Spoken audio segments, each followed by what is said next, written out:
Let's start our today's Abhidhamma study. Paying homage to the Buddha, let's recite Namo Tassa 3 times together. Namo Tassa Bhagavato Arahato Samma Sambuddhassa.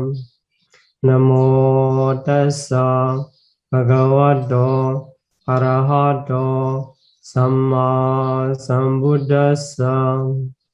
Namo Tassa Bhagavato Arahato Samma Sambuddhassa. Today we are going to study about Kamma in the chapter 5. Here we have announced for the study plans of Abhidhamma up to the chapter 6. Chapter 6. Today I want to let you know that we have a little bit changed the study plan. Although we have planned to go through all the 6 chapters, but for this year we could not finish all. Then we will finish the chapter 5. And also I combined the 2 lessons about the plane of existence, including lifespan and individual. So the lesson 39 include all the information. So lesson 14 becomes about the nature of Kamma. Then we will continue to study about the cause and effect relationship. So the Kamma and result relationship in the next lesson, in lesson 41, and that will be the final lesson for this year. Because we have to start the examination work in December, 2nd December. So today we're going to study about the different types and nature of Kamma. And in Comprehensive Manual of Abhidhamma, you can read in page number 200 to 218. And also this lesson related to the lesson 7 and also lesson 12. In lesson 7, it talks about the unwholesome causes of action. These are akusala kammapata, and lesson 12 talk about the punya kriya vatu. So these are also the types of the kamma, akusala kamma and sense pure wholesome kamma.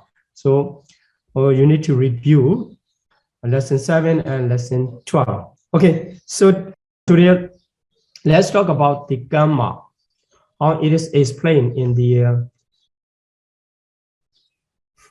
in chapter 5. So there, Kamma is translated as action or deed. The action or deed, the volitional action or ethical quality. So that is, we already know that wholesome and unwholesome Kamma. So that means the volitional action, which is mental factor. So mental factors of volitional action associated with wholesome and unwholesome are called the Kamma.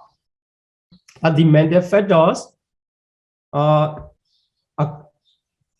together with the resultant consciousness and functional consciousness are not called Kamma. So here, Kamma directly translated as action, but it refers to the Chetana, volitional action. Concept of the wholesome and unwholesome side. So the wholesome and unwholesome arise in the process of waddling and trainees are called the Kamma. But the volitional action of Arahat are not called Kamma. So now we know about the Kamma. What does mean Kamma? Chirana. So the Buddha said, the Chirana ham bhikkhave Kamma varami. So the Kamma has the potency. It stored the energy of the potency to produce the result in the future. That is the Kamma. And the action of Buddha, Pajjika Buddha, and Arahat. So the wholesome and unwholesome consciousness cannot arise in their mental process, Buddha, Pajjika Buddha, and Arahat, because they already have eradicated the ignorance and craving. So the ignorance and craving are the roots of Kamma. As long as ignorance, we have the ignorance and craving, we will perform the action by three ways: the physical action, verbal action, and mental action.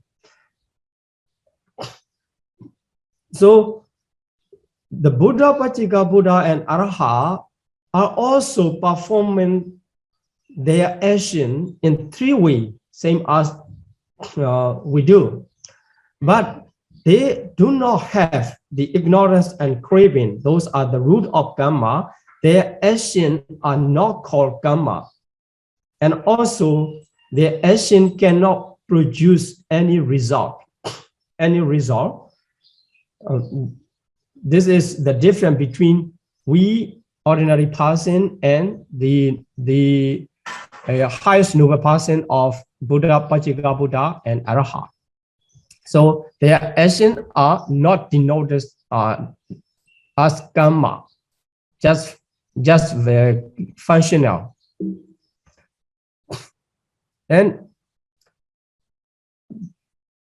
But they already have done the Kamma in the long past existence, cycle of existence, samsara. So they have the storage, they have the Kamma potency in their storage of mentalities.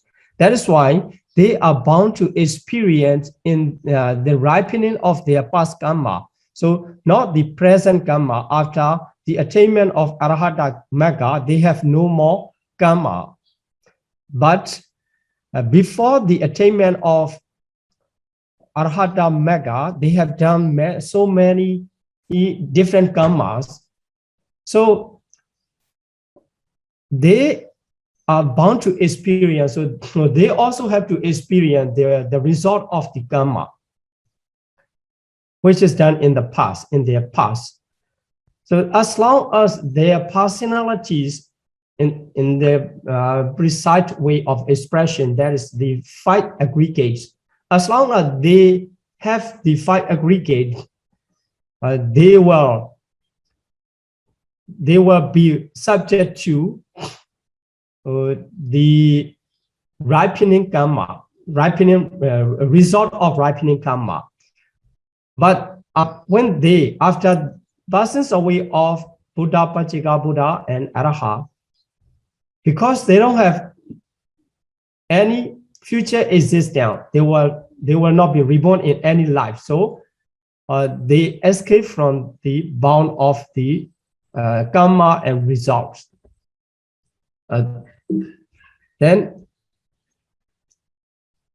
So now Kamma produce resultants. So Kamma is one of the condition.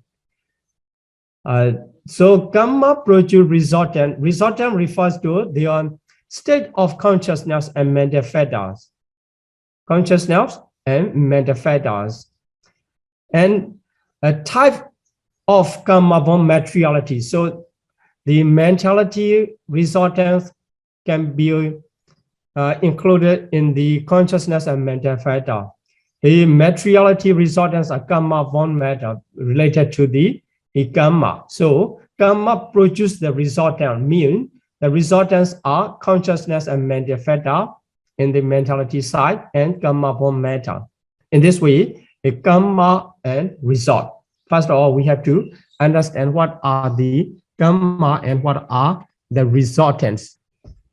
Then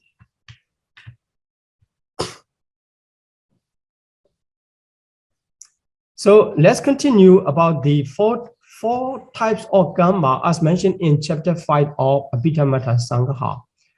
Kamma Chatuka. There, the Kicca Vasina by way of function, there are four types of karma by way of function, and another 4 types of karma by order of ripening, Pakadana Priyayena. And by time of ripening, there another 4 kinds. And another 4 kinds of karma, Pakatana Vasina. So we have to study the 16 types of karma in this chapter 5.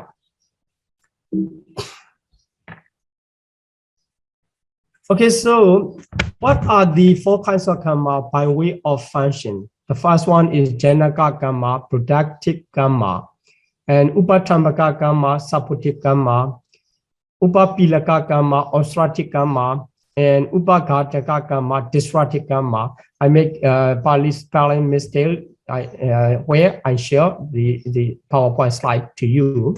So here I already made correction. The Upaghataka karma, the last one is destructive karma. And so let's see the Janaka karma, productive karma. What does mean productive karma is wholesome and unwholesome volition. So actually the volition associated with wholesome and unwholesome. That volition can produce the resultant mental state and karma born matter. Here mental state, as Venerable Bhikkhu Bodhi writes, the mental state. Actually, the resulting consciousness and mental factors, associated mental factors refers here mental state refers to the resultant consciousness and associated mental factor. Because the mental state can be misunderstood only the cetasika, but actually here the volition, this karma, Janaka karma, can produce both wholesome and resultant consciousness, associated mental factor, and also karma born materiality. When it produces, so the time, about the times, both in Pratisandhi, at the moment of rebirth linking, and also Pavati during the time of during the course of existence, so lifetime, at the very first moment of life, and also during their lifetime. In 2 moments, it can produce. So sometimes the learner, Abhidhamma learner, can misunderstand only the past moment is the work of Janaka karma, but actually the karma born matter continue here. From the mentality side, some consciousness. So at the beginning, at the moment of Pratisandhi, the rebirth linking consciousness is produced by the karma. That's why that karma is Janaka karma. And also at the same time of rebirth linking, some karma born materiality as the body of new beings. The body of new being is called the Pratisandhi moment. At the moment of Pratisandhi, the karma produce its result. That karma is called the Janaka karma.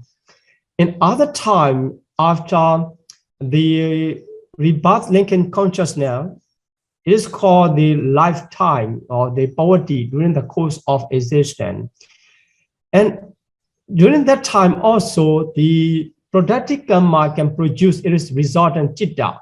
What are the chitta? So the other resultant chitta produced by the Kamma. It is called, that Kamma is called the productive Kamma. And also the materiality, sense faculty, so eye, ear, etc. These Kamma born materialities are not arise together with rebirth linking consciousness. They arise after the moment of rebirth linking consciousness, which is included in the moment of poverty during the course of existence. That's why some sense faculty and sexual determination, eti power, and purusha power, we will study them in chapter 6, and also heartbeat. They arise after the moment of patisandhi consciousness. That is why they are included in the poverty.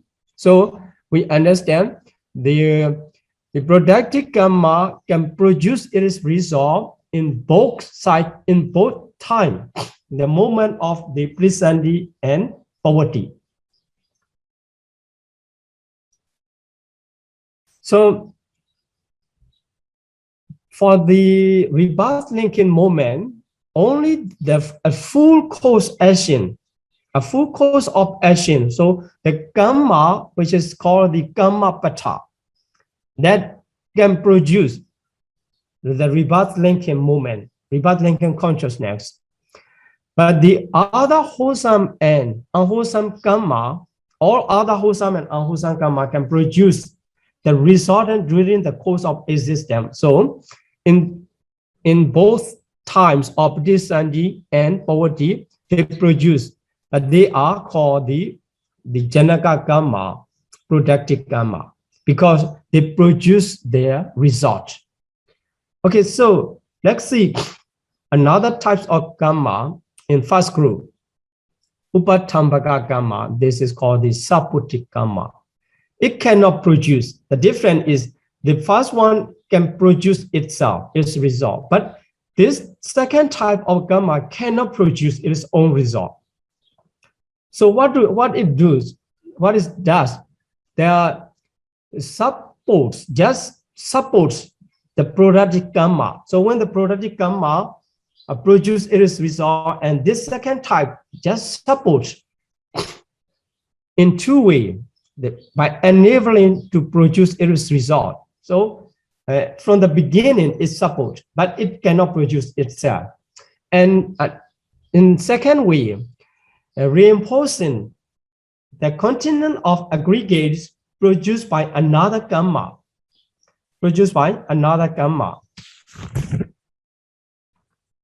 So to understand how we need to study more about that.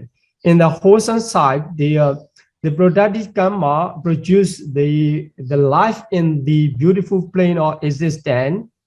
After that, when it produce the supportive Kamma support to be able to produce, and after the being born as a living being in the blissful plane of existence, the supportive Kamma support contributing the extension of one's lifespan. So to continue in long life. So the supportive Kamma support to have a long lifespan, and also ensure to be healthy, and also provide with well accessory for the living. This is the work of the supportive Kamma. And in the unwholesome side, also the supportive Kamma support to be reborn in the miserable realms, woeful state. Actually, the direct result produced by the productive Kamma. But from the beginning of the supportive Kamma it is work to be unable to produce the result. And also after being born in the miserable realms, support to be suffered there, and also extend the lifespan in the woeful state, trying to be there for a long time.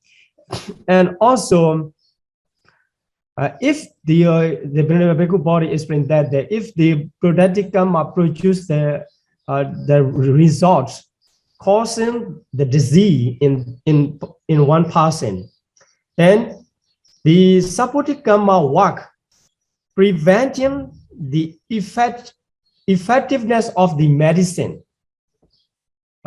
to prolong the disease in that person. That is the work of supportive karma.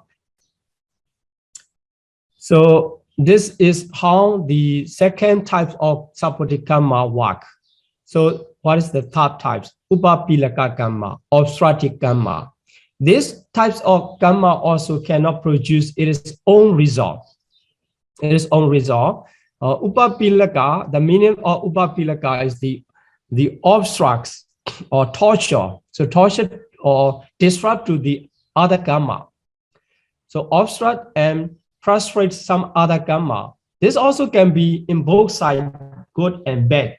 A good karma obstruct another bad karma, and bad karma obstruct another good karma. In the same way, they are working towards especially toward the opposite karma. So countering its efficacy or shortening the duration of its result.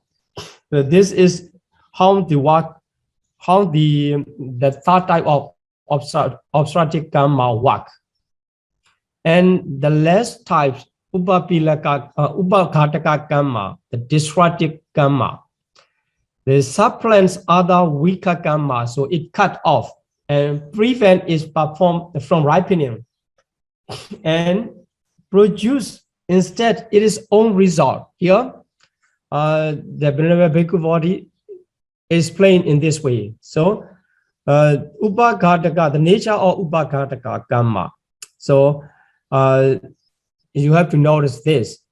This upaghataka karma can prevent and cut off the other karma and produce its own.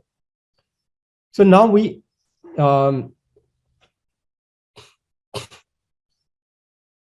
here janaka karma produce, and also here destructive karma also produce.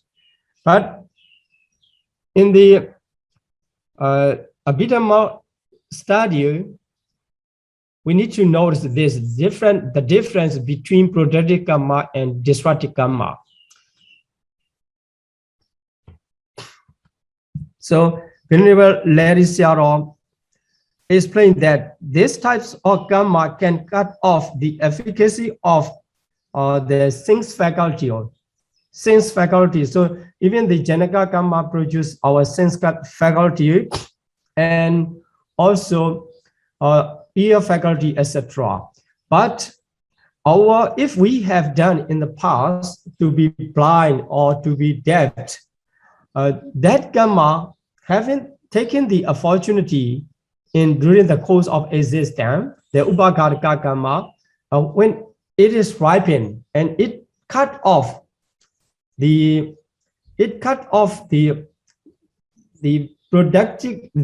result of that janaka karma in the to produce the eye faculties, and it cut off to be blinded. So in this way, Venerable Lady Siaro say the causing to be blind and deaf, the upaghataka karma can work in this way. But here the difference between the productive karma and destructive karma. The difference is is mentioned in the Abhidhamma Vibhavini, and also Venerable Bhikkhu body explained in Comprehensive Manual of Abhidhamma. So it says that productive karma just produce its own result, but the destructive karma firstly cut off others karma's result and produce its own. So the cutting off is extra work of the destructive karma. This is how the Vibhavini Tika explained. But it continued to mention about the another explanation of reference to the other teacher, Apare teacher. So the other teachers say that destructive karma cannot produce. It just cut off. It just cut off. And also given the opportunity, the third party of karma and other productive karma were produced. Actually, so according to the other teacher or second explanation of the Vibhavini, the destructive karma cannot produce, just cut off. In the first method, the destructive karma cut off and produce its own. So we have to note in this way to be easy. And also, our Abhidhamma scholar, Shin Janaka Bhivansa, explained three nature of the destructive karma. So he accepted every, the explanation from the commentary and also from the Dibani, but not totally agree. He classified into three. The first one is it just produced. It just produced the opposite. So here, firstly, it just cut off. Sorry, this destructive karma. The first one is just cut off, does not produce. Similar to the Apare teacher, some other teacher. Second method of the Vibhavini. And secondly, what it says is cut off and get out the opportunity. So cut off does not produce.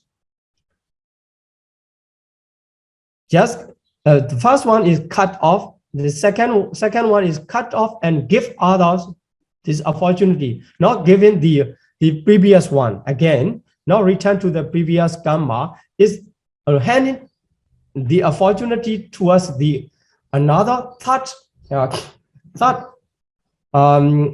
party karma. So this is the second one. The third one is cut off and produce its own result. So the examples are given there, but just to introduce the difference between the productive karma and destructive karma. So you need to know just the difference. The later when we study the Vibhavini, we will explain by the example completely. Otherwise, it will make you confused. So we need to continue the other types. So here, the difference is the productive karma just produced. The destructive karma cut off and produce. And other way, cut off and give hand opportunity to another karma, not returning to the former karma. This is the difference between the productive karma and destructive karma. Okay. Then let's continue to the second group of the four karma. Vipagadhana priyaya, by order of ripening. The first one is karuka karma, weighty karma, and asana karma, that proximate karma, ajina karma, habitual karma, and kadata karma, reserve karma. So this is the order of karma in taking on the road, generating rebirth linking in the next existence, or the weighty karma, etc. This order is related to the generating rebirth in the next existence. This order is not to perform. So the first one, Garuka karma. The Garuka karma is very powerful karma which cannot be replaced. Cannot be replaced by other karma as determinant of rebirth. This is how comprehensive manual of Abhidhamma explained. But actually, the meaning of Garuka is just the serious karma or the very intense, powerful karma. Powerful karma does not have that meaning. This is later development, the meaning later development. So our Janaka Bhivansa does not accept this meaning. So the potency or the ability not to be replaced by other karma is not related, not the function of the Vedic karma, not the sign of the Vedic karma. Actually, Vedic karma is the powerful karma. So what are the powerful karma? On the wholesome side, the attainment or jhana. The attainment or jhana is very powerful. So after the attainment or jhana, if that person can maintain in that statement up to the last moment, he will be reborn in the Brahma world according to his attainment. Even though he has done some unwholesome before the attainment or jhana, that these unwholesome consciousness cannot produce it is result, because the power of the jhana is very they are intense. So wholesome side, the Mahagata, which is called the jhana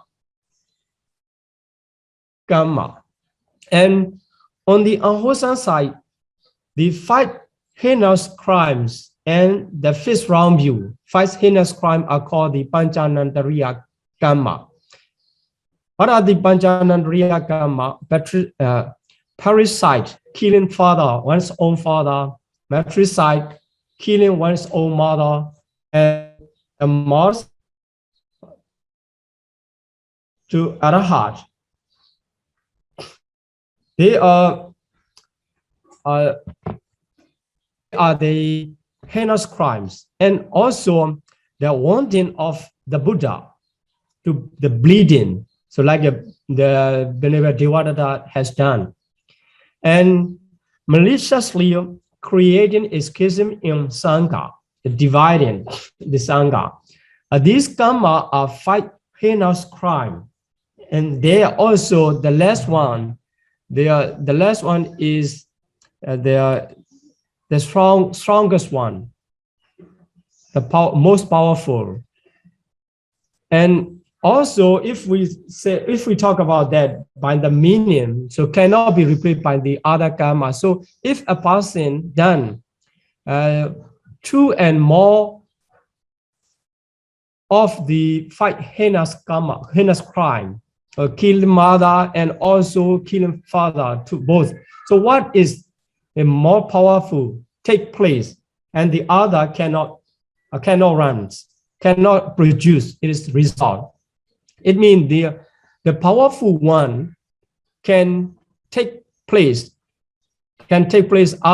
others result. That is why this meaning is not concerned with this explanation that Venerable Janaka say.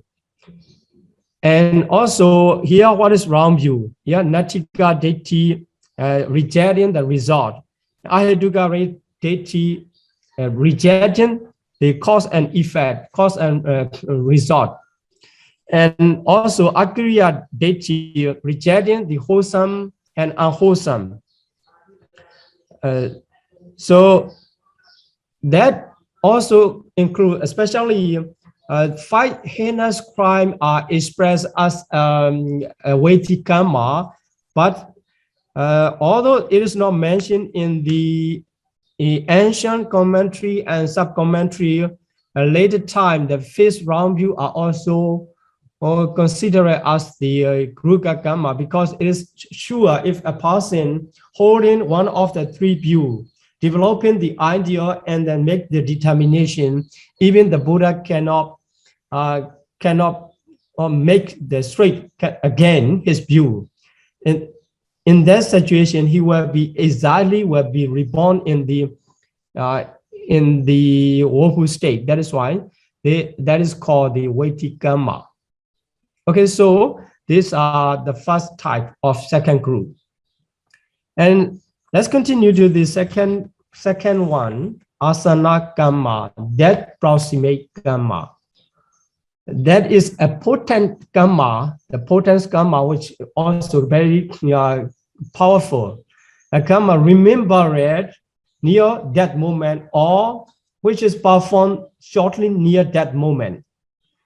So this can be powerful. They immediately before the last moment of Javana is called the Maranasana Javana. After that, the being is dying. The being's dying. So just before that, the last process, the Kamma done or remember, that is called the Asana Kamma, that proximate Kamma. So this second types of Kamma can produce, it is result as the rebirth in next life if there is no Veti Kamma. If there is Veti Kamma, this type of Kamma cannot work to produce the rebirth in second life. If there is no Veti Kamma in a person's life, he could not practice up to the jhana level in wholesome side. He didn't commit the 5 heinous crimes and also not holding a fixed round view. By the absence of the Veti Kamma, the Asana Kamma has the opportunity to generate rebirth in this life. Then that is why we can see the divergence between the characters in life and rebirth in existence. Sometimes one other person here, how to say that he worked as a killer of the prisoner, but later in that in his life he associated with the noble person and great teacher, and he could change. And also sometime, you know, you may heard about the Queen Malika. She lived in the very virtuous life, and also she has many opportunity to perform the good deed in her life, but she was reborn in hell for 7 days, shortly 7 days. But her life and the woeful state is not matched, but actually due to the work of Asana Kamma just before she died, and just before the last moment of her life, and she remembered one unwholesome case that produced the rebirth in the woeful state, like this. So the difference between the character in life and rebirth can be found due to the work of Asana Kamma. Then this does not mean that that person can escape the proof of other good and bad karma. So after 7 days in woeful state, the Malika, she was reborn in the heavenly realms due to the result of the wholesome she has done. That's why there is no escaping. And when they meet the wholesome and unwholesome in the life, when they meet the condition, they will produce their due result. Okay, this is about the asana kamma and how it works. Then the third type is ajina kamma, habitual kamma. Habitual kamma is a deed that one habitually perform, either good or bad. It can be good and bad. It habitually performed. So habitually performed includes the kamma, which is done for one time, but recollecting many times repeatedly during the life. It is also ajina kamma.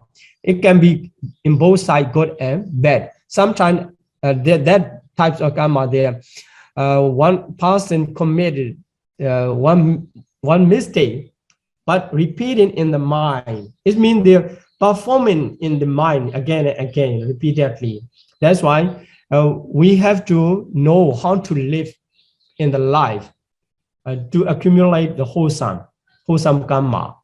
And having done the unwholesome karma, and we should not regret again and again. So some people are misunderstand about that and regretting as a good manner, but actually regretting to change our character or our action in the future is good, but regretting repeatedly regretting is not good. It can change your destination in second life. So we have to be careful about this.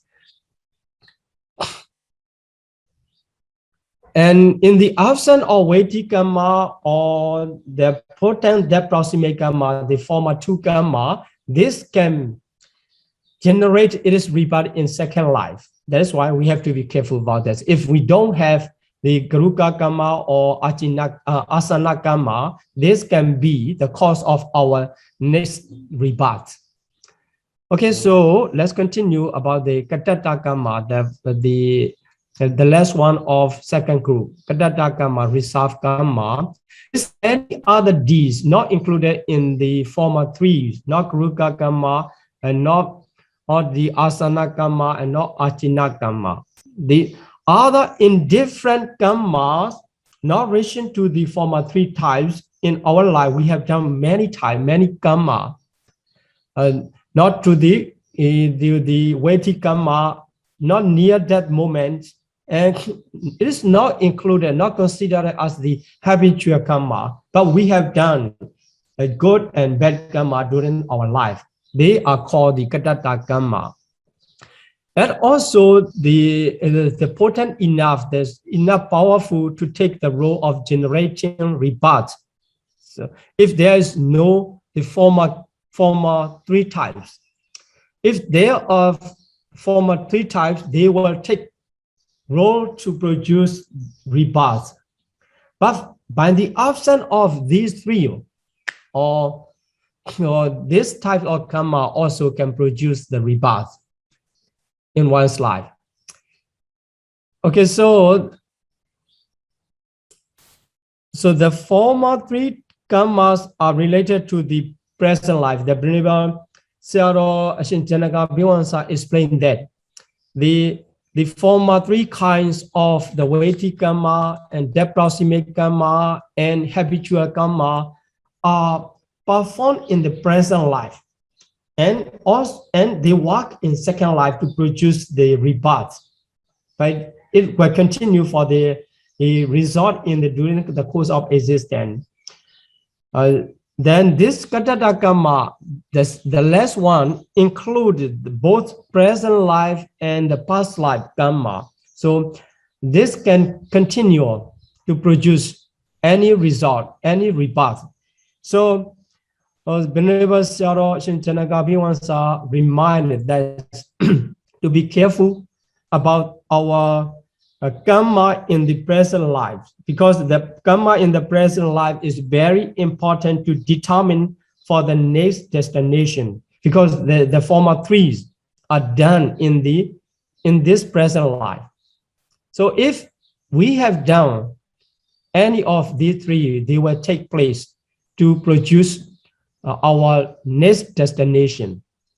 So we have to careful about our present action, other than considering the past, what types of Kamma we have done, and expecting the good result, or being afraid of the bad result. Just careful about the present life to perform the Garuka Kamma to attain the jhana, and you will be reborn in the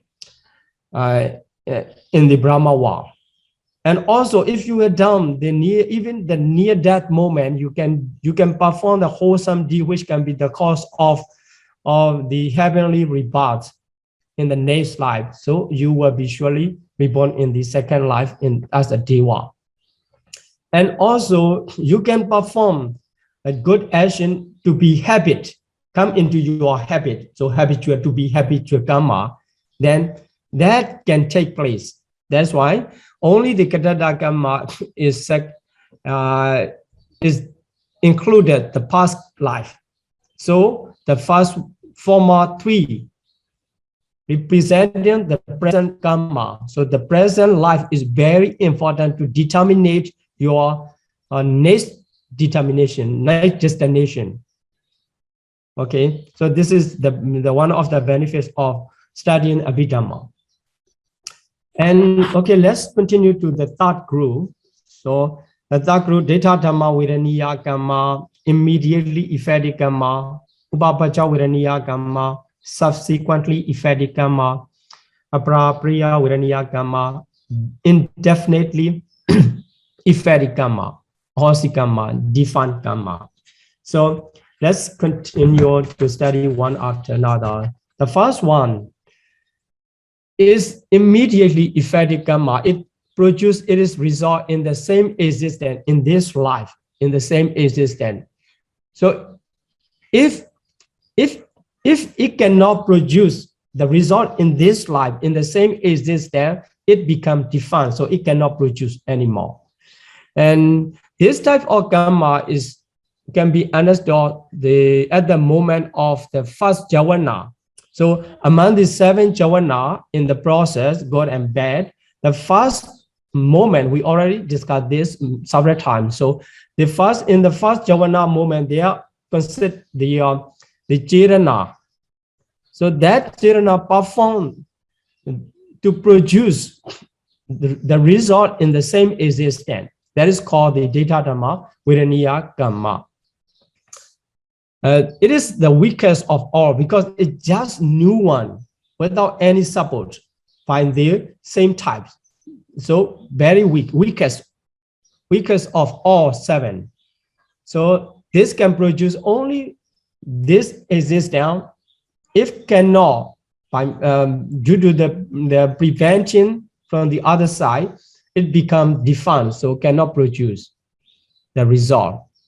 But this is the first type of the third group. And second type of third group is Upapacha Viraniya Kamma, subsequently effective Kamma.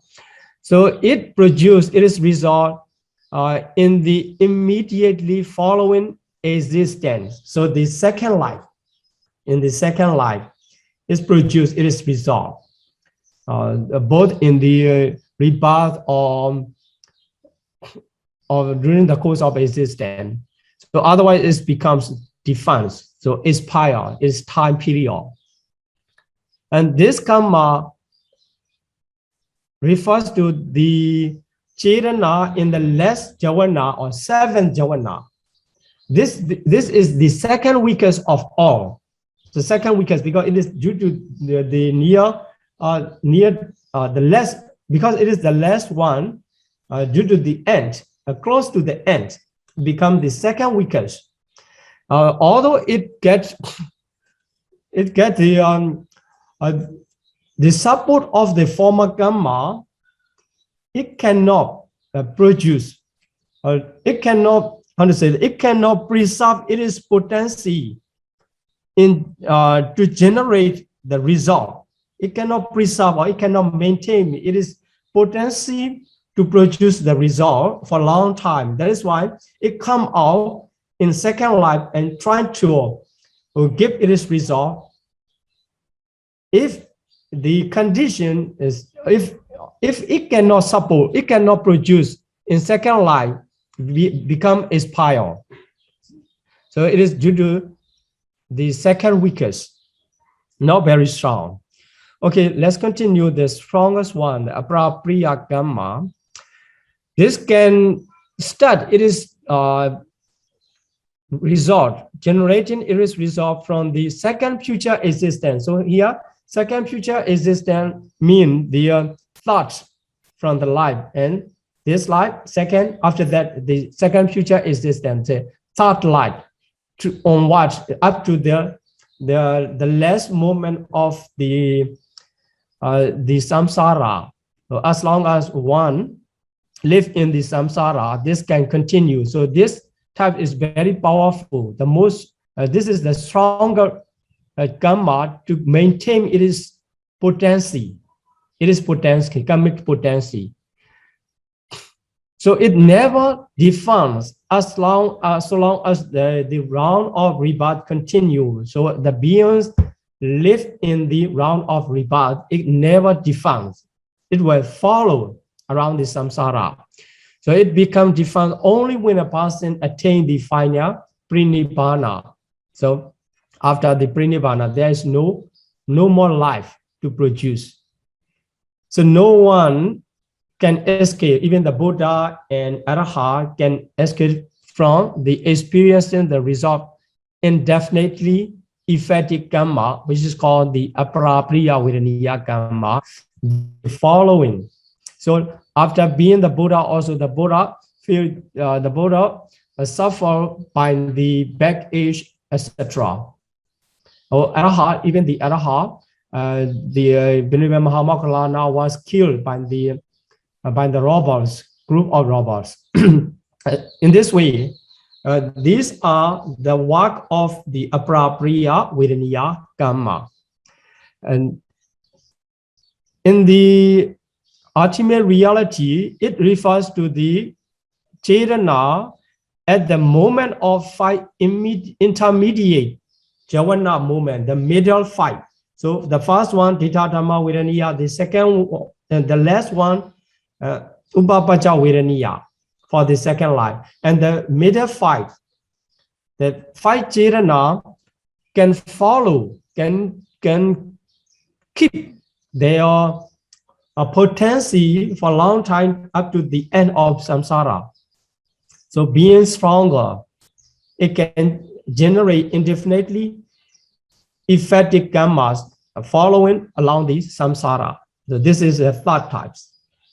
And the last type is ahosi kamma. It is just the kamma. It does not produce, which is done, but cannot produce any result. So here, this ahosi kamma is not the term to designate any special class. It does not designate any special class.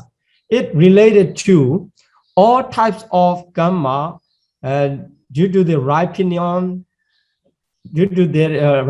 they are related kamma, but due to the opposite kamma, they cannot produce their result. After that, they become expired.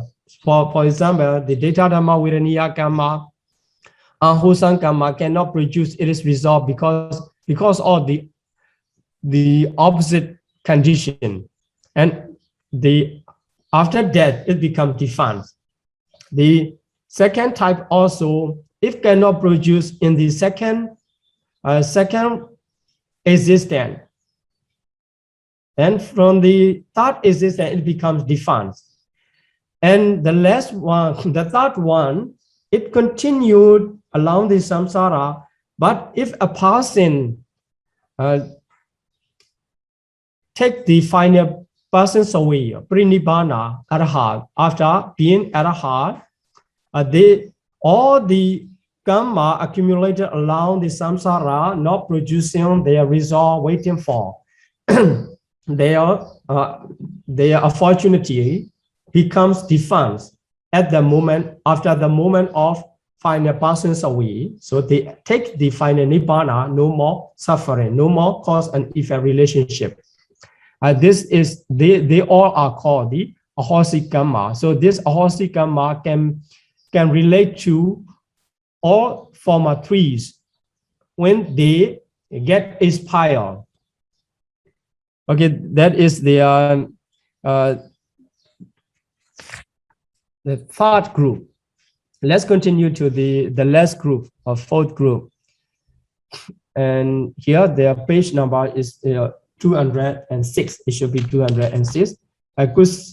So the last group, kusala, akusala kamma, ahosam kamma. This is by place of ripening. But actually, the place or sense pure divided into two according to the nature. Also, the akusala and kamma vachara kusala. These two related to the sense pure realm of existence by place.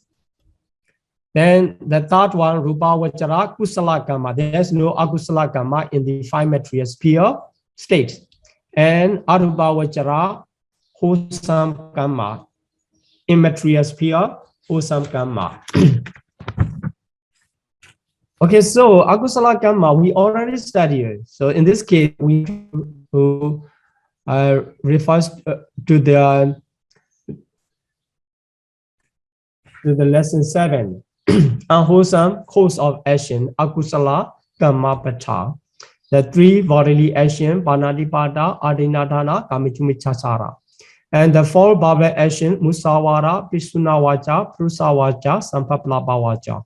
And 3 purely mental action, abhijja, michaditi, abhijja vyavada, and michaditi. You can see in lesson 7. And if they are done in full course of action, it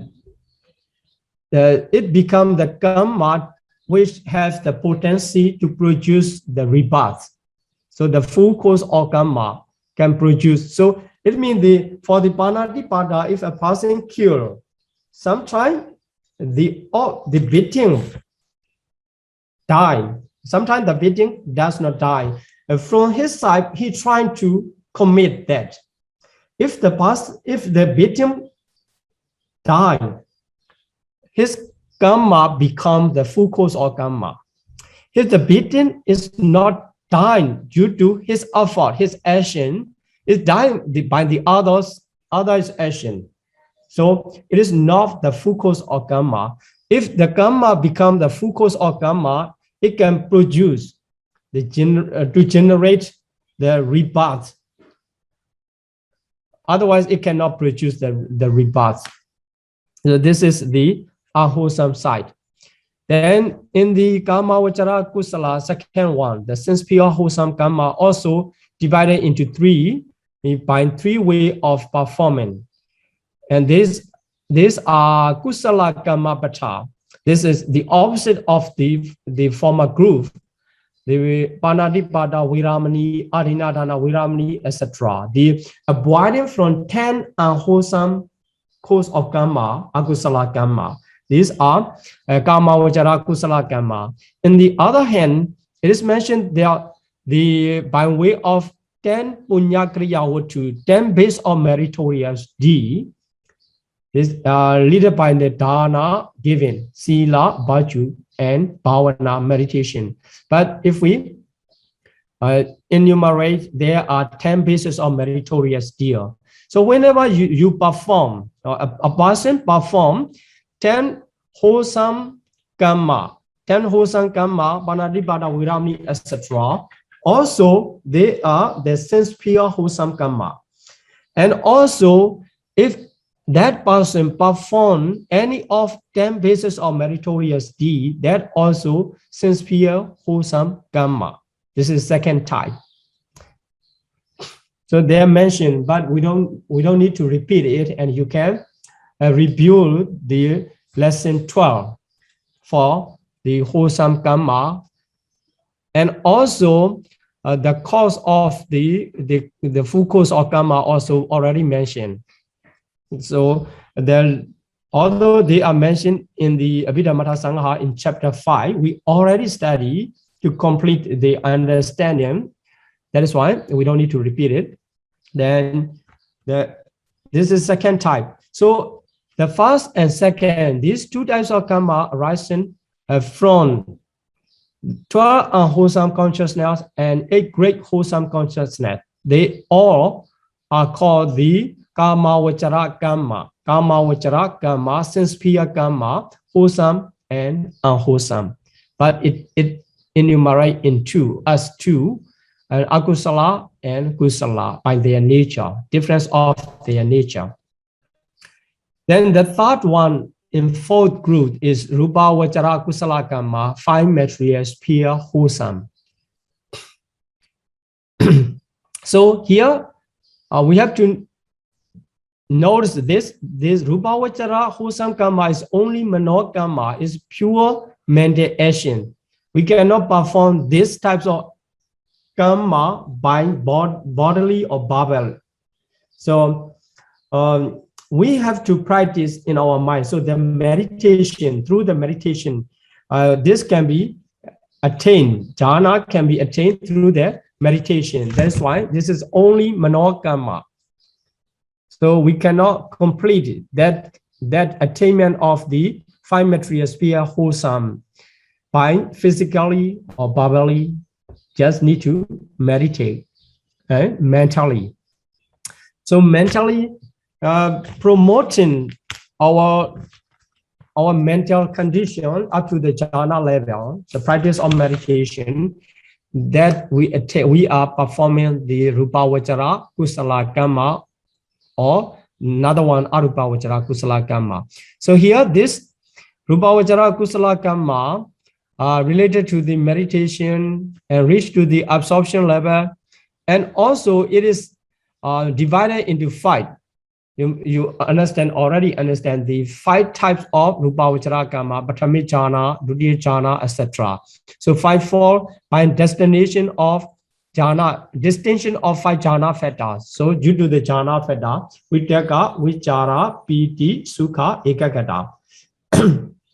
And this also have to denote that in the Abhidhamma, the way of Abhidhamma, these are 5. But in the way of Suttanta classification, they are 4. This is just a difference.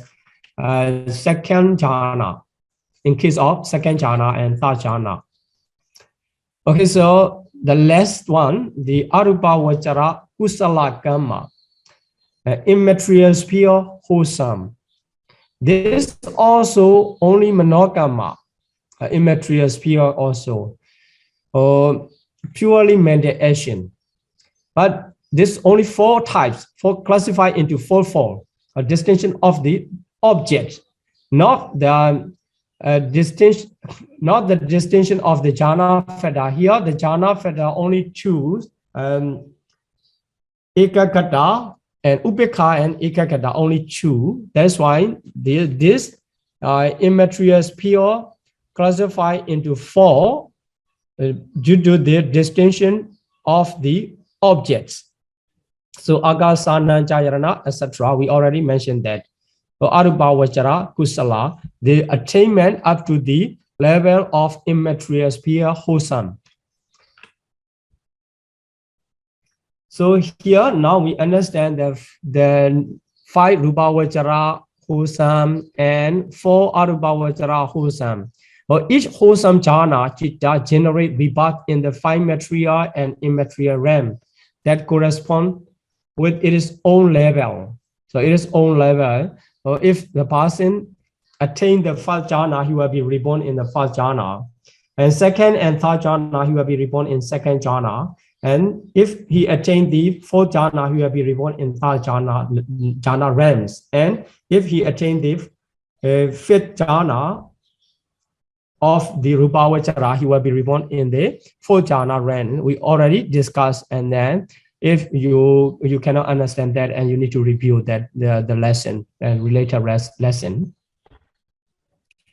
Okay, so this means the Kamma, rupa vachara and arupa vachara can produce their respective rebirths. Okay, so this is the 4th group. So altogether 16 Kamma are studied.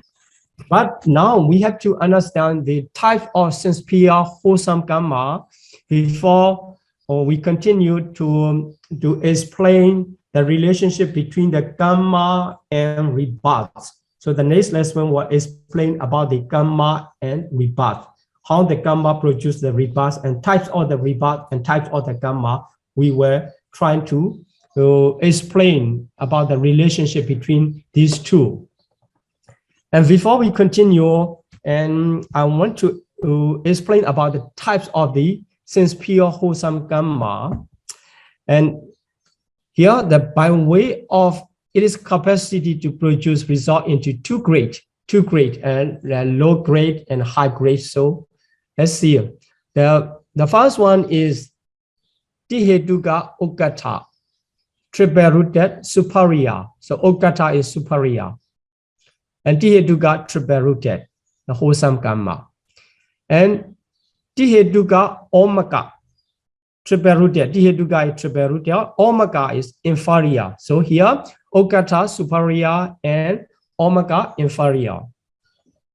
And also in the same way, the Tihetuka double rooted and superior and inferior. So Okata and Omaka. These are the 4 types of wholesome Kamma. according to their grade, their resultant also will be different. So we will find the resultants in the next lesson. So here, triple rooted refers to the Kamma with knowledge. Kamma with knowledge. What is the knowledge? The knowledge is, so Kamma Sakata Jnana. The knowledge, understanding that Kamma as one's own property. Kamma as one's own property. That understanding, or that understanding, there it is called the Kamma Sakata Jnana. It is not just the believing, not just the blind faith, the following to the tradition or following to the teacher, not that one. It is the perceiving or understanding, comprehensive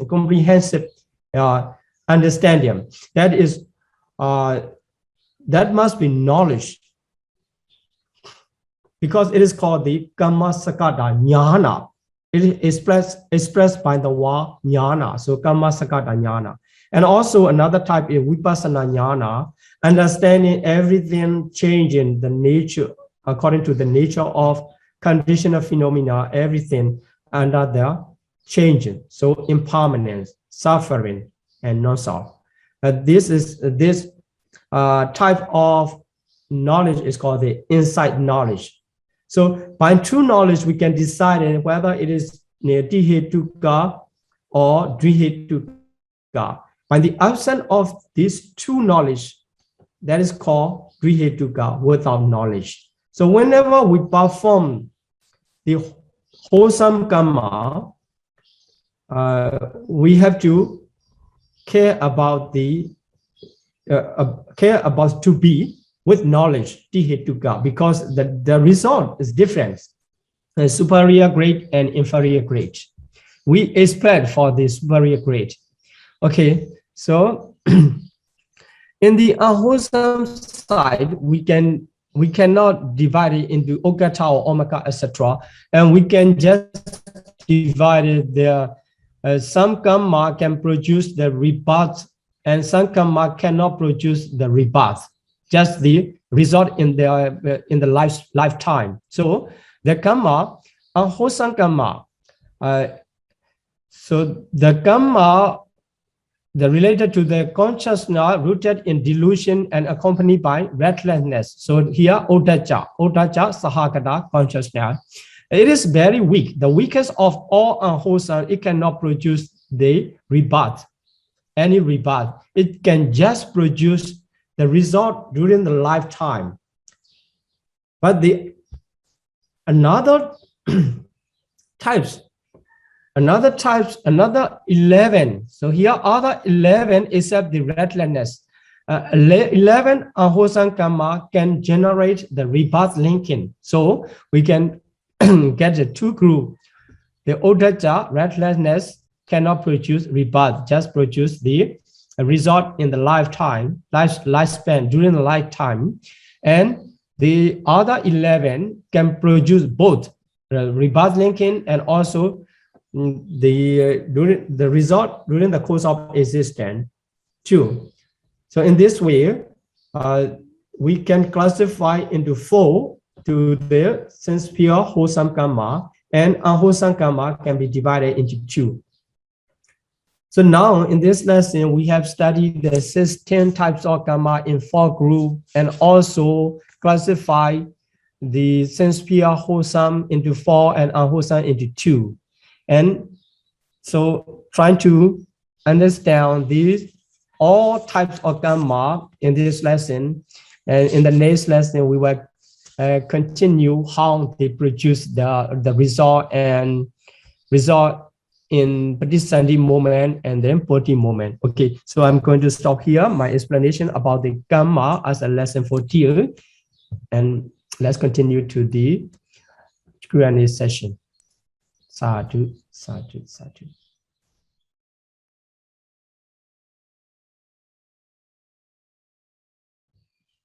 Okay, so the first question. Bandami Bante, if a person gets stroke and suddenly passes away, Is this considered as a destructive karma? Sadhu, sadhu, sadhu. Yes, that is by the work of the destructive karma. Destructive karma, yeah. Okay. So next question, Vandami Bante, for example, if two persons had been mother and son in the past life, if they meet again in the present life due to their affinity, will their behavior towards each other in the present life be quite similar to their behavior in the past?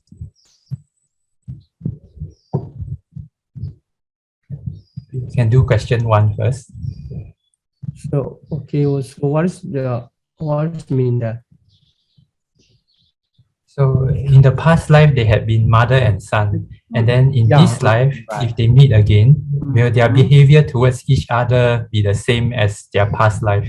That means will they feel like they are mother and son again? Okay. So actually, this is not the work of the Kamma. Is the work of the the upadana of the craving. So it continue the power of craving continue. So memorizing, keeping some memory inside, and as soon as he see, like the one couple at the time of the Buddha, they were the parents many continuously about the 500 times the parents of the Buddha Bodhisattva.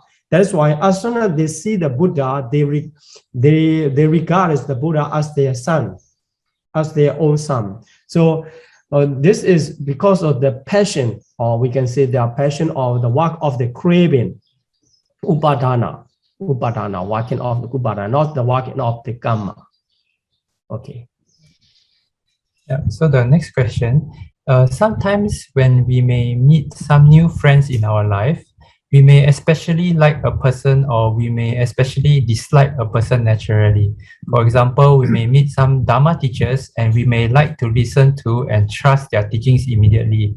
Could this be due to past karma also? Are these considered as habitual karma also?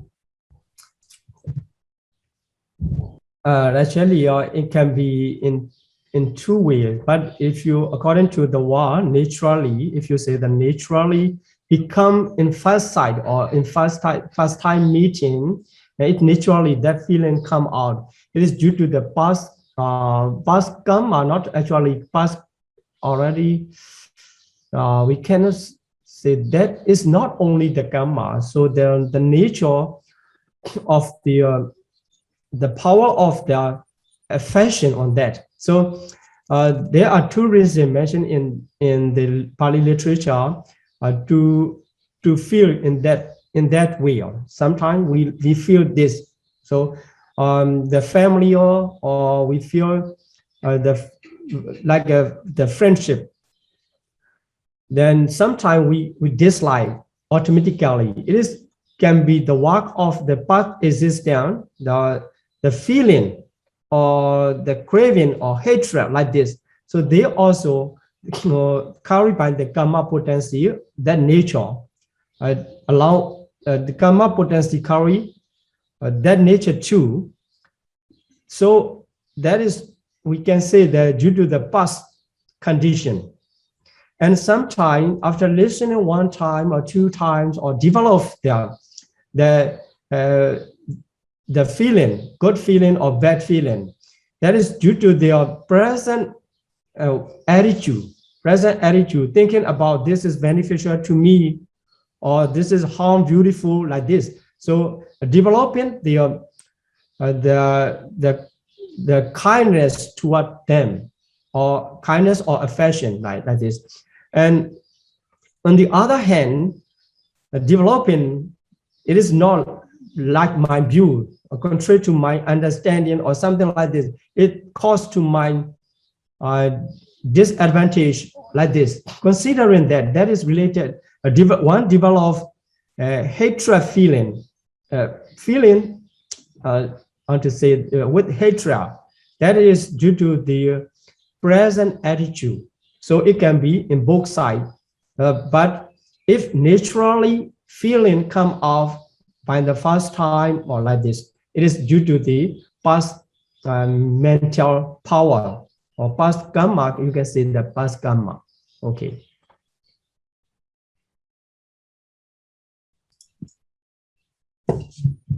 So the next question, Vandami Venerable Bhante, could Bhante explain in detail the conditions that someone need to complete the action of making schism in the Sangha? Can it be done only by a bhikkhu? Can a lay person also do that crime too? Anumodami Bhante, sadhu, sadhu, sadhu. Okay, this is still argument. If a lay person, whether the lay person can do the Sangha Bhedaka or not, the schism of Sangha. But actually, this is related to the Vinaya rules. If the Sangha divided in the same sima and they perform the Uposatha, etc., the Sangha Kamma separately, it becomes the schism of the Sangha. Otherwise, it's just trying to fight each other. It is not the Sangha Bhedaka. So a person, from the person's side, he needs to, he keep attitude toward the Sangha like the Venerable Devadatta has done in the past. He intentionally to separate the Sangha and also trying to do that. And he leads to perform the Sangha Kamma, the action of the Sangha in the same Uposatha place, a Sima hall, to show, it means that to rebuild the schism of Sangha. He tried in that case, but in the Vinaya rule, it mentioned the many conditions to complete the Sangha Bhedaka Kamma. Otherwise, it's called the other secondary cases of the Sangha Raji, etc. Or not division, not the separate group. Not yet, just the ideas are different, and also their attitude are different, the wall are different, still okay, not Sangha Bhedaka. But if the two groups decided we cannot perform the Sangha Kamma with another group, and also another group decide in the same, and they are making, not regarding they are as our group and become divided. So this is called the Sangha Bhedaka. And for the complete understanding of the Sangha Bhedaka, we need to study more about the comparing with the Vinaya Bhedaka expression. For the person who can do Sangha Bhedaka, still the questioning, because some scholars say only the bhikkhu. Some scholars say even the lay person can do. Okay. Next question. Dear Bhante, Bhante explained about a fixed wrong view. Could Bhante explain about the extent of this fixed wrong view? As long as one is not Arya, one may still have wrong views in their daily life. To what extent a person needs to hold this wrong view, this fixed wrong view, in order to constitute a weighty karma? Sadhu, sadhu, sadhu. Okay, so to regard as a fixed wrong view, which can be upapacha vedani, which can be the weighty karma, gruka karma, is there like this. The view must be any of the natika or ahituka or akiriya, and also the rejection, the result. So nati dana, the offering, there is no result at all in offering, etc. There are 10 kinds mentioned in the sutta. And ahituka, rejecting the cause and effect in both sides, and rejecting the action done. It is similar to undone. So it is nothing of performing wholesome and unwholesome like that. In this way, there must be any of three, and not pastime consideration or not pastime holding that view is not a fixed round view, not yet. But actually, to become a fixed round view, which can be the weighty Kamma, the person holding that view, he likes that view, any of that round view, that three round view, he liked at first. Then he developed his consideration toward according to that view he hold, and considering about that, developing the ideas and trying to have the concentration. Bhimsa explained that he developed that round view, the power of round view, so that it can come with the concentration. So Mecha Samadhi. To get the Mecha Samadhi, so by the power of Mecha Samadhi, it becomes stable, and also it becomes almost fixed in his mind by the Mecha Samadhi. Then later, the final determination to be a fixed round view for the weighty Kamma is after that determination. Even the Buddha himself come and preach the Dhamma, he never give up due to that determination. That is the constituents to become a weighty Kamma. So that determination, as long as he does not make that determination, he is not holding a fixed round view to be reborn in the woeful state or avici, in to say the fixed round view is not holding that. It means that round view is not strong as to be a weighty Kamma, without the determination. So after the final determination, he make the determination not to give up this view by the power of the support of the Mecha Samadhi, a round concentration. So we have to understand the work of the Mecha Samadhi to cause the determination to be weighty Kamma. Okay.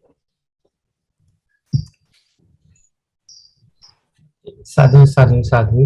The next question, Vandami Bante, could Bante explain what are the conditions required in order to be classified as a schism in the Sangha? Sadhu. So there are many reasons. I just answered there in the former question. In order to be classified like this, so the Sangha must be in two groups, not the individual or 2% on other side and 3% in other side. It's not the Sangha, and they are fighting to the Sangha community to make that situation. One person is trying to do that. That is not Sangha. Schism in Sangha. Actually, to be schism in Sangha, it is one person is trying to divide it too. Actually, during the time of the King Asoka, there is other religious people come into the orders wearing the robe by themselves. Then the monks, they know they are not the real monks. That is why when they make the upasata, when they do upasata action, then they come into the Sangha community. So due to their coming into the Sangha community, their Kamma is the not successful Kamma, and also the Buddha didn't allow to do that. So this Sangha, the good monks, they reject to make upasata with them. That kind of rejection is not is schism, although the division. So some are doing that, but later the good monks are not performing that Uposatha, so no more Uposatha like this. So this type is not the Sangha schism. Actually, the schism means the two groups of Sangha in both sides, more than 4 members, holding by the argument and holding the different view, and they have the idea we cannot make the Sangha Kamma with the other side, and they make their action of Sangha Kamma in the same sima separately. This is the condition to regard us as schism of Sangha. Okay. Vandami Bante, regarding the 5 heinous crimes, parricide, matricide, in the case when parents are put on the life support machine and the children have to decide to remove such machines, after which the parent will pass away, will this be considered as parricide and matricide? Sadhu, sadhu, sadhu. Okay, in this case, so no heinous karma for this removing machine, because it is not killing, because the killing, parricide and matricide, related to the cutting of the life faculty. So cutting off the life faculty, because the machine does not have any life faculties, so we cannot kill the machine. That is why, although that person remove the machine, there is not the heinous crimes. Actually, if he kill the parents, those who hold the machine, and the fathers related to him, that must be their heinous crime.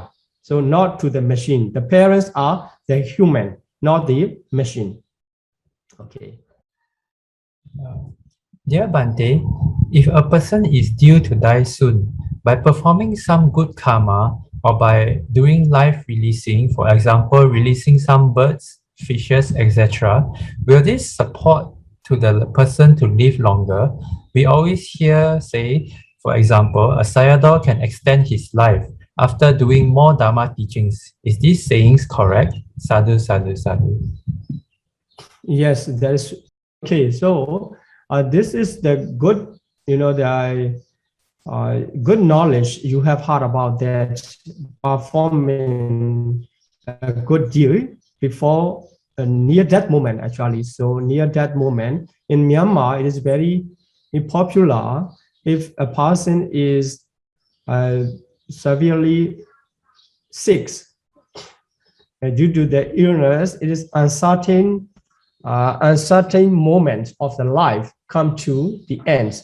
So they invited us to preach and also to discuss about the Dhamma, to remind them actually performing and also remembering.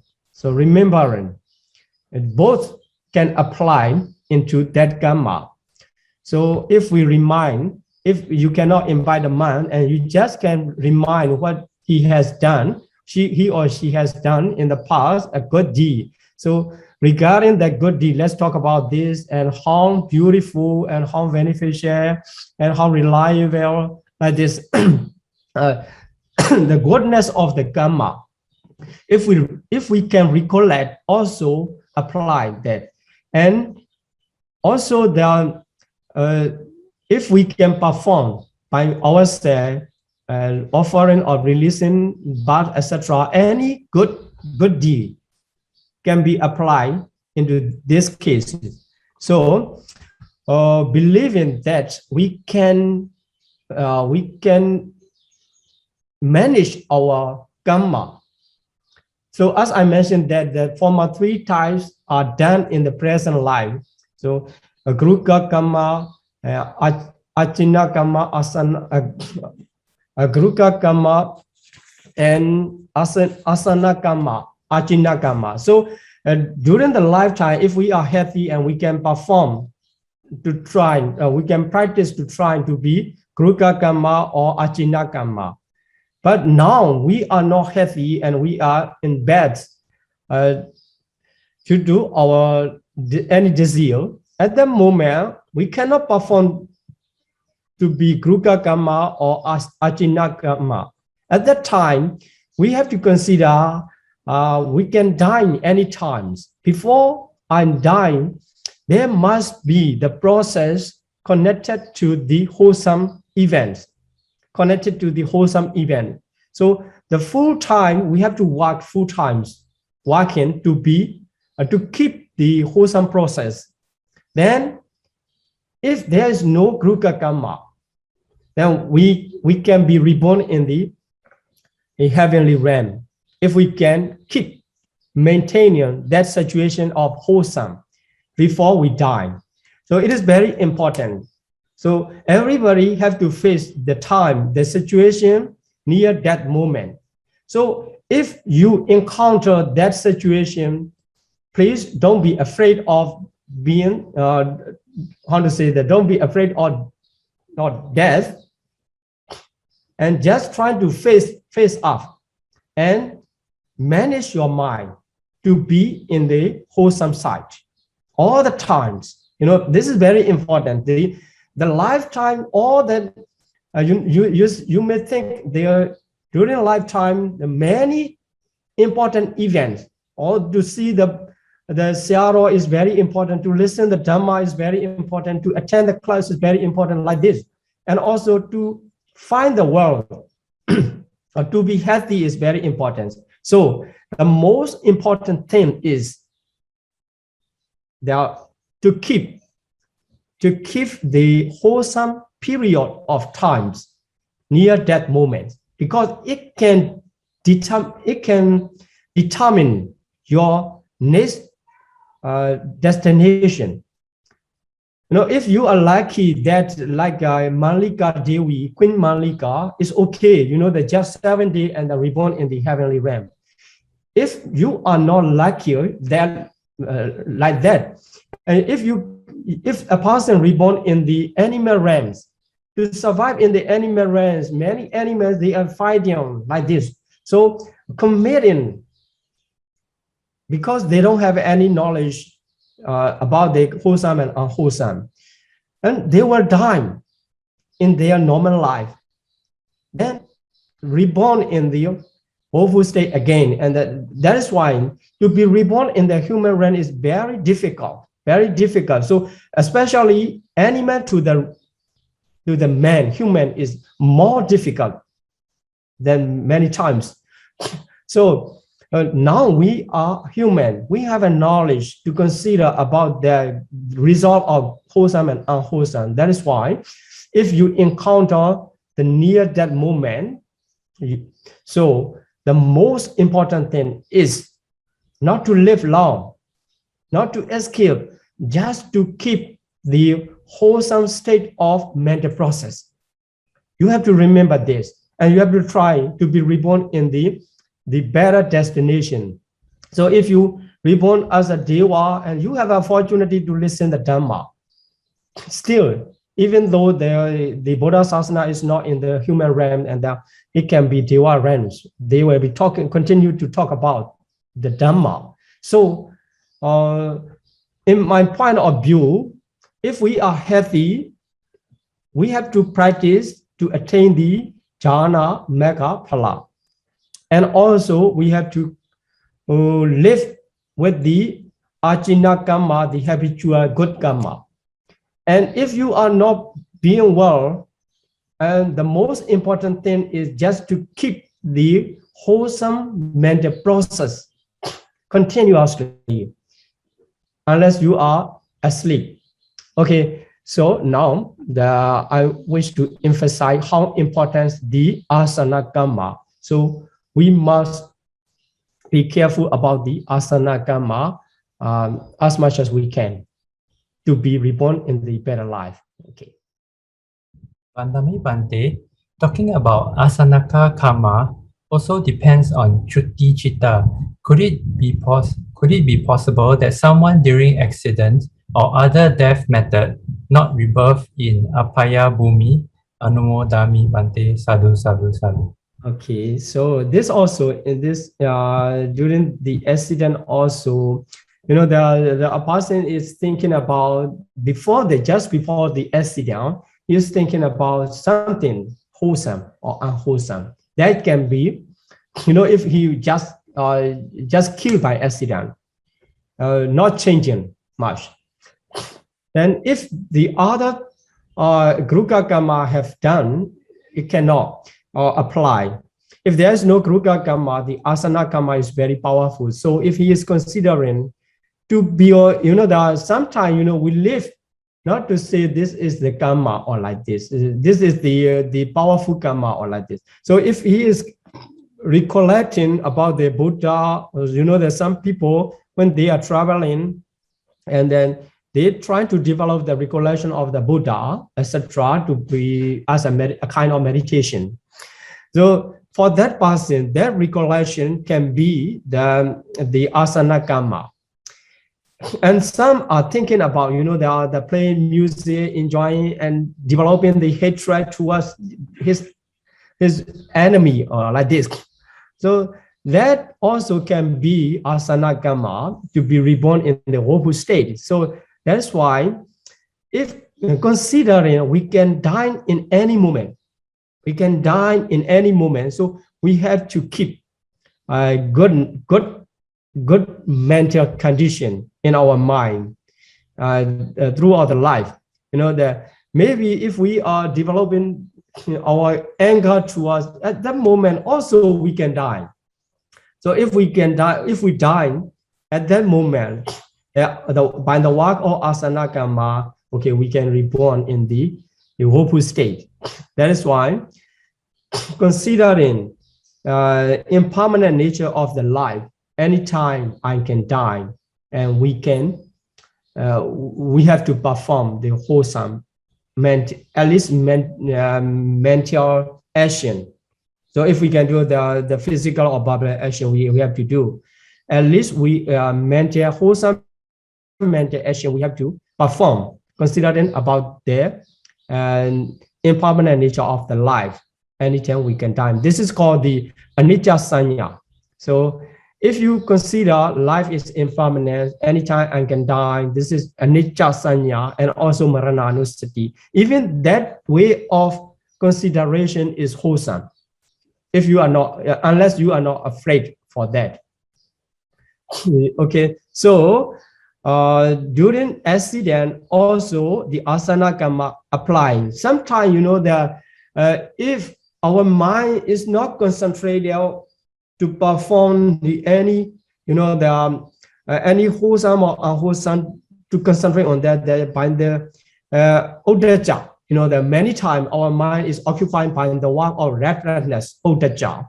So at that time, we can say there is no asana kamma, because whatever our mind happening is not the kamma to produce the rebirth. So that is why there is no asana kamma. At that time, the ajina kamma take place to generate the rebirth. Okay. Dear Bhante, a person may incline to commit suicide.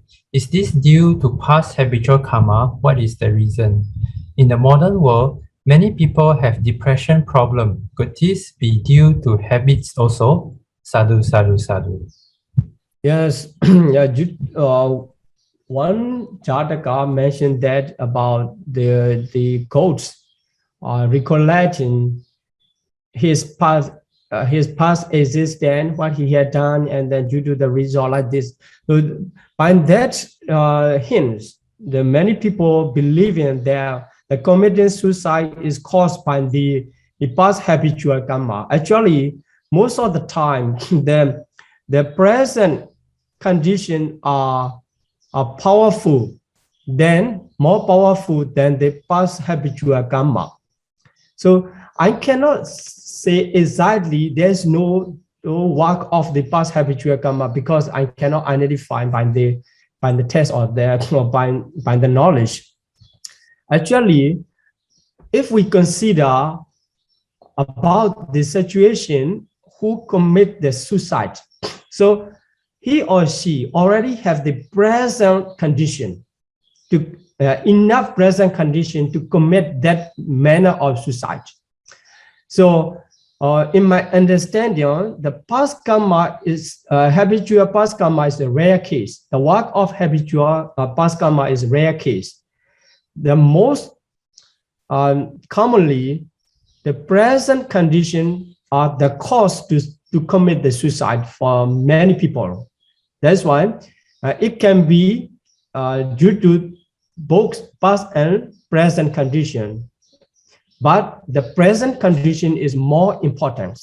You know that for the past habitual karma, you cannot escape, and also you can't do anything. That is why you don't need to consider.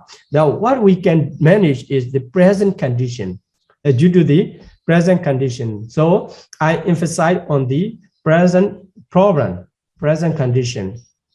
If we can, you know, that nowadays more and more the condition become the force for the depression, stress, etc. Many things which lead to the committing of the suicide. That is why many more people are committing that. So that the work of present condition is more important. Okay, next question. Dear Bhante, in some occasions, others did wrong to us and they may blame us by saying, this is due to your bad karma. That is why I did wrong to you. It is your fault, not my fault. From the perspective of karma, how do we understand such a saying? Could Bhante please explain this? Sadhu, sadhu, sadhu. Okay, very good question. On one side, one part of his saying is correct, due to your bad karma, right? But not only due to my bad karma, your new bad karma, due to your new bad karma, you make a fault. So quite coming together, working together, my bad karma in the past and your bad karma in the present come together to make this wrong way of doing. So in Myanmar, there is one saying, that is so. The mean the one feel. So that how to say the object of that action, the person object of that action is the old one. He get the old karma, the result of old karma. So this is like you here, you, and you do it mean the person who performed that new action, it is new for him. That is why in this case we have to understand whatever a bad thing come to me is due to my bad karma in the past, and also a lack of my power in the present. Not only the past karma is managing our life, the present karma also managing our life. So this bad karma, in this event, happening bad thing to us is due to the past karma and also due to the present karma. Lack of the power to prevent it. This is our own. From the other side, if he is not doing to me, he will do the other to the other. That's why he is doing new one. He is doing new one. That's in this way we have to understand from both sides in this situation. Not only following to him, oh, it is my mistake, or my mistake. No, this is not correct. And also, blaming back to him. No, it is not my fault to you. Also not correct. So my fault. And also your fault. My fault is the old one, and your fault is the new one. Okay. Dear Bhante, if the karma is not a full cause karma, then it cannot take the rebirth generating role. However, is it still possible to take on supportive, obstructive, or destructive roles? Sadhu, sadhu, sadhu. Of course, yes, you are correct. Yeah, although the Kamma is not a full course or Kamma, although it cannot generate rebirth, it can be the other types. So they are supported, obstructed, or destructed. It can be. Okay, right. Vandami Venerable Bhante, the wholesome weighty karma is the attainment of jhana. Can we include the attainment of vipassana jnana, magga, phala, to the wholesome weighty karma? Sadhu, sadhu, sadhu. Okay, so in this case, very good question here. In this case, putting aside the vipassana jnana, the magga. So magga and phala are not considered as a karma because the correlation associated with magga and phala, they cut off the round of the samsara. So karma and result circulation of the round of the cycle are cut by the magga and phala. That is why they are not considered here as a karma. And for the vipassana jnana, we cannot consider it as a weighty karma because sometimes it is not that powerful. Sometimes, as you know, the vipassana jnana is sometimes enough to powerful to prevent the other karma and then take the opportunity to be reborn. But they are not reached to the weighty karma. They are not reached to the weighty karma, although they are sometimes powerful. And sometimes they are not powerful. That is why, compared to the weighty karma, actually, so here, Venerable Devadatta practiced the samatha meditation up to the jhana level. So up to the jhana level, and also maybe he practiced the vipassana meditation in some extent, but they cannot be the weighty karma because even the jhana, which is included as a weighty karma, disappear when he start to perform the round, persuading the Ajadasatu with the evil expectation. So vipassana jnana is not included in the weighty karma. But the jhana, even the jhana attainment, compared to the higher one, the second one, weighty karma, losing its power.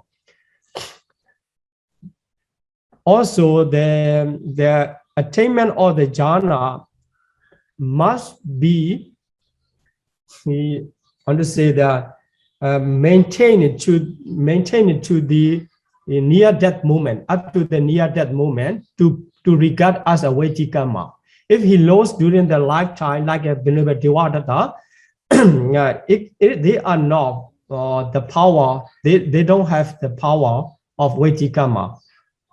So here, the vipassana jnana is not included in the weighty karma. The magga and phala are also, because their reason, they are cutting off, they are the power to cut off the cycle of rebirth. Okay. Bhante, how 500 bats, animals in the lower realm, suffering can understand the monks and Venerable Sariputta's Abhidhamma chanting to reborn in the Deva realm? And how Bhante think of some people who say that the Abhidhamma is not directly from the Buddhas, it's not directly taught to human beings by the Buddhas, and it's not true. Sadhu, sadhu, sadhu. Okay, so the first one, the 500 bats did not listen to the Venerable Sariputta's Abhidhamma talk. So 500 bats are in the during the time of the Kassapa Buddha, not this time. So they were bats. 500 bad, but they were reborn as a human and get ordained as a disciple of the Venerable Sariputta and learn the Abhidhamma. So this is the first one. And also in the lower realm, being an animal, they didn't understand Abhidhamma. They just developed the veneration So attitude of veneration or adoration to the voice of the month's recitation, Abhidhamma recitation. This is the only Kamma they have done related to the Abhidhamma. So, and also the second part of the question, and we have already introduced about how the Abhidhamma come to the human realm. The Abhidhamma is preached by the Buddha himself to the Deva audience, the Deva, and during that time the Buddha came down to the human realm for his Pindapada, and he briefly explained to the Sariputta, and Sariputta handed over to his 500 monks, those who have been 500 beds. So his disciple, then through his disciple, the Abhidhamma teaching come to exist in the Buddha's teaching. So this is the Theravada system of Abhidhamma history. So the arguments still developing in the Western side or some other country of Theravada tradition, also they are not accepting the Abhidhamma as the Buddha's teaching. But still, studying about the Abhidhamma, Theravada Abhidhamma, we accept that history, that literature, that history come in the literature. Okay. Okay, so the one thing we left is the last week, one of our member complained that his edition of book explained the 64 Antaraka equal to Asankhyaga, 1 Asankhyaga. That is correct, but I could not find that edition, but the explanation, according to the explanation, we take 20 Antaraka equal to 1 Asankhyaga. But the other teacher, that is the some scholars say, but generally accepted view is 64 Antarakapa equal to 1 Asankhyaga. So we have to notice that the 64 Antarakapa equal to 1 Asankhyaga, and some teachers say that 20 Antarakapa equal to 1 Asankhyaga, and also other teacher like the Appare in this place, and other teachers say the 80 Antarakapa equal to Asankhyaga, different views. So, and different scholars are described different views because it is not directly come in the Buddha's Sutta teaching. So the later scholar, they have a different view of that. And also 4 Asankhyaga equal to 1 Mahakapa. They have the same view in this case. Okay, so now I wish to answer that question of the previous lesson. Okay, so now let's continue to make aspiration and share our merit. Please repeat after me. Imina punya kamena. Imina punya kamena. Mami bala samagamo. Mami bala samagamo. Satam samagamo hotu. Satam samagamo hotu. Yava nibbana patiya. Yava nibbana patiya. Idame punyam. Idame punyam. Asavakaya vahang hotu. Asavakaya vahang hotu. Idame punyam. Idame punyam. Nibbana sapachayo hotu. Nibbana sapachayo hotu. Mama punya bhagam.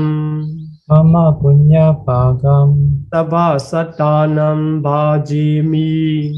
Sabha satanam bhajimi. Te sabbe. Te sabbe. Me samam. Me samam. Punya bhagam labantu. Punya bhagam labantu. Sadhu, sadhu, sadhu.